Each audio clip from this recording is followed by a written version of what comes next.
और उसके बाद राजस्थान में भी 112, मतलब आधा डिफरेंस एक तरीके से कहा जाए तो बात ये। तो एक बड़ी ब्रेकिंग, एक बड़ी खबर सामने एक और सामने आ रही है, जहां पर कांग्रेस का करिश्मा खत्म होने की कगार पर।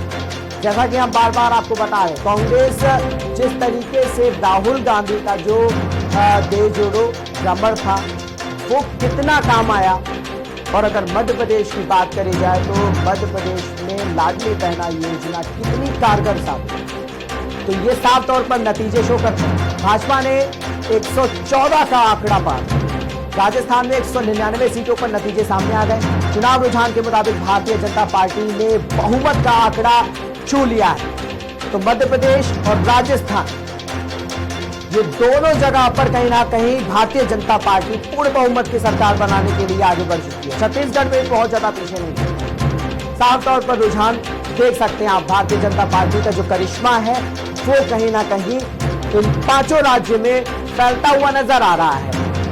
पूर्ण बहुमत की सरकार मध्य प्रदेश, पूर्ण बहुमत की सरकार का आंकड़ा छूते हुए अब राजस्थान 114 का आंकड़ा पार कर दिया।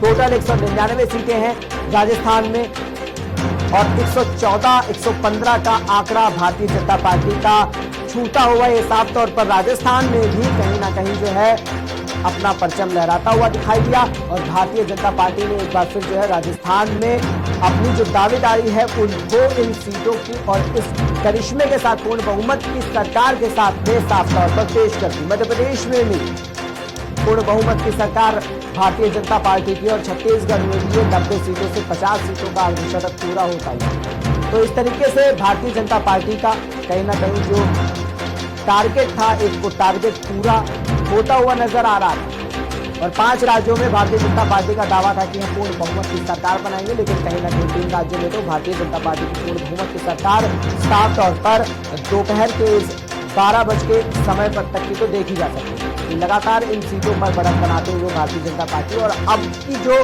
वोट का जो अंतर है वो आधे पैर में लमसम हम आपको बता दें 10,000, 15,000, इस तरीके से 30,000 तक की भी आंकड़ों में पहुंच गया है वोट का अंतर। तो अगर 20,000 के आंकड़ों में वोट का अंतर पहुंच गया है तो आप उस सीट के जो नजारे हैं, जो तस्वीरें हैं, जो कार्यकर्ताओं में जो खुशी है वो सामने आनी शुरू हो गई है। और ये खुशी साफ तौर से भारतीय जनता पार्टी के कार्यकर्ताओं में देखी जा सकती है, क्योंकि जो वादे थे, जो भारतीय जनता पार्टी ने एक तरीके से कसम खाई थी, जिस तरीके से भारतीय जनता पार्टी ने दौरे किए थे और लगातार वोट अपील करी थी, प्रधानमंत्री खुद वोट अपील करने के लिए गए थे और साथ ही साथ